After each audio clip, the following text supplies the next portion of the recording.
Hey everyone, welcome to my channel. Today's video is going to be about the upcoming full moon in Sagittarius. It will be happening June 14th of this year, and the energy can be harnessed 3 to 5 days prior. So roughly about June 9th, June 11th, and up to before and as well as after. So it can go up to, say, June 19th, okay? So what we're going to do is talk about a little bit how this energy is going to behave so that you can think about what you might want to focus on for whatever practices you do for this time, what you want to pay attention to. So this time is pretty much a celebratory and happy or enthusiastic time of energy, which brings in positive manifestation. It's sort of a lucky energy. It's a good time to ground, do some earthing, and just a great time in general to raise your frequency. It's also a good time to take some optimism in approaches to problem solving or finding needs towards life's purpose as well. It's a good time to reflect on how self-care modalities are raising your vibrations or not, and to maybe switch things up if you need to increase that. It's also a good time to travel or do some sort of mini vacation to a place of personal, cultural, or spiritual significance, even if it's just for half a day. Maybe explore new cultural foods or events in town and learn something new and have fun at the same time.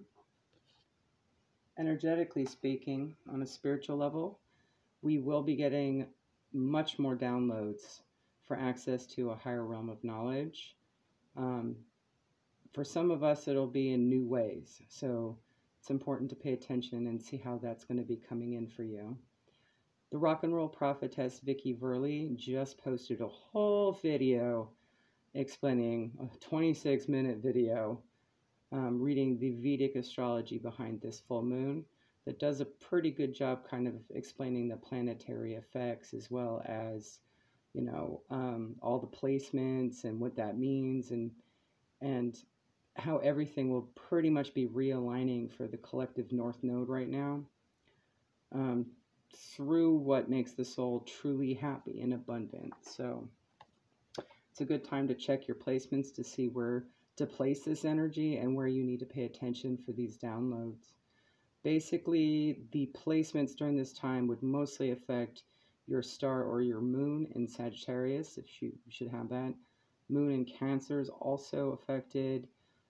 Star sign Leo, Jupiter, Sag, Saturn, Aquarius, the Chiron and Mars in Aries, Venus in Taurus and Libra, Mercury in Gemini and Virgo, Pluto in Scorpio, and there were a few others that she talked about as well. You want to reference her video. It will affect mostly the houses 1, 2, 3, 4, and 8, 9, 10, 11, and 12 as well. I will go ahead and see what Moonlogy says about the full moon, see if any of that resonates for you guys. Full moon in Sagittarius. Look at the bigger picture.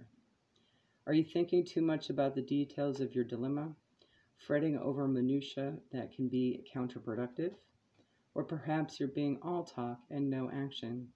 This card is a reminder that while it's good to think things through, sometimes you need to take a step back and look at the bigger picture. What do you then see about your current situation? What's the most positive thoughts you can have about it? Now is the time to count your blessings, even if you don't yet exactly have what you want. This card is also a reminder that we often have to take a few risks and go with uncertainty on this journey called life. Try to keep an open mind about what's for the best. The universe could surprise you. Attune to the moon. Take time out for a mini break or adventure. Additional meanings for this card. The situation may have come around because you've been distracted. Be confident without being overly confident to win the day. Have you shown that you care? If not, now is the time. Find a balance between speaking your mind and saying too much. The teaching. The full moon in Sagittarius is a time when we are reminded that life is an adventure and there's a big wide world to see beyond our backyard. It's about having fun and being prepared to sail into uncharted territory. It's about big ideas versus the details. No matter when you draw this card, it encourages you to look at the bigger picture. With that, I've also pulled a few energy cards for your masculine and feminine, for all of us. And the first one we have is Kuan Yin, compassion.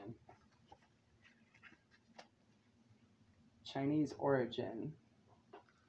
Goddess of mercy and kindness, Kuan Yin is a favorite for altars because she brings pure compassion into your life.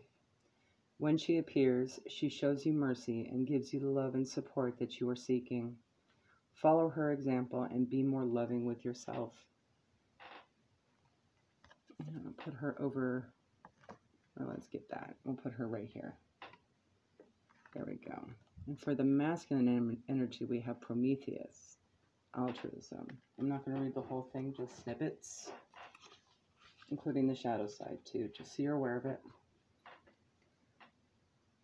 Today we know how important altruism is, especially in a world that has grown as unequal as ours has. At a time of climate change and a bigger gap between rich and poor than ever, acting for the greater good and not just for our individual selves will not just be an ethical act, but soon one of survival. If you work with fire, for example, you are a firefighter. Prometheus would make a great protective patron who would honor you for your altruistic qualities. Potters are also favored by him. Prometheus's gift of torch of fire is still remembered during the torch relay of the Olympic Games. One would think that there would be little shadow over a concept like altruism. Isn't helping the whole always a good thing? Isn't the education of all always a good thing? The shadow side can be revealed when you choose to help others solely for your own ends, or when you completely forget your own closest responsibilities. If you are a passionate activist, perhaps, it's easy to forget that your friends and family need you too, not just your cause. Also, what you may believe is the right way for all may not in fact be the case.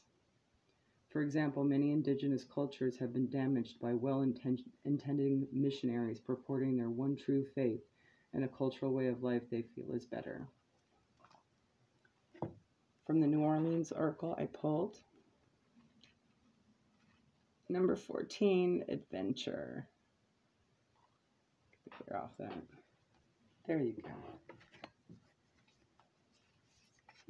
It is easy to get caught up in the obligations of completing everyday chores, so much so that the very essence of inspiration and excitement can slowly fade away.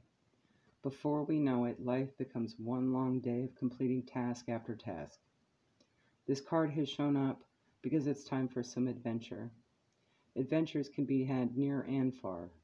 It's all about paying attention to what brings the feelings of renewed excitement into your being. Whether it's taking a day trip to a fun and unfamiliar place or checking out a new activity that piques your interest, it's definitely time to break the cycle of what your days have turned into.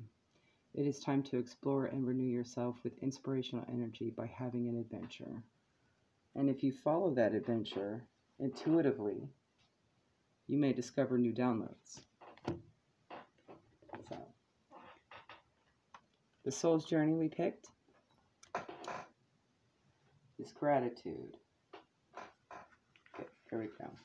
I am thankful for this life and the opportunities that it presents. This soulful card is telling you that it is time to stop, close your eyes, and become mindful of the incredible gift the universe has bestowed upon you in offering valuable and unique lessons, tailored especially for your soul. This is an important reminder to express your appreciation for what has been, what will be, and most important, who you are. It is time to acknowledge to the universe how thankful you are for being provided these opportunities for insights and understanding. It is also a time for your soul to share recognition of all those loved ones in your life, upon the earth or in spirit, who have helped form who you are now. You may even find it helpful to begin to write a list of all the things you are grateful for in your life. When you put forth the contemplation and the energy to do this, it awakens thoughts that acknowledge your connection to all that is. By bringing yourself into a state of gratitude, it has not only a transforming effect on the energy in the sacred space surrounding you, but also brings about an overall sense of health and well-being. There you go, guys, for our full moon in Sagittarius. Have a good one.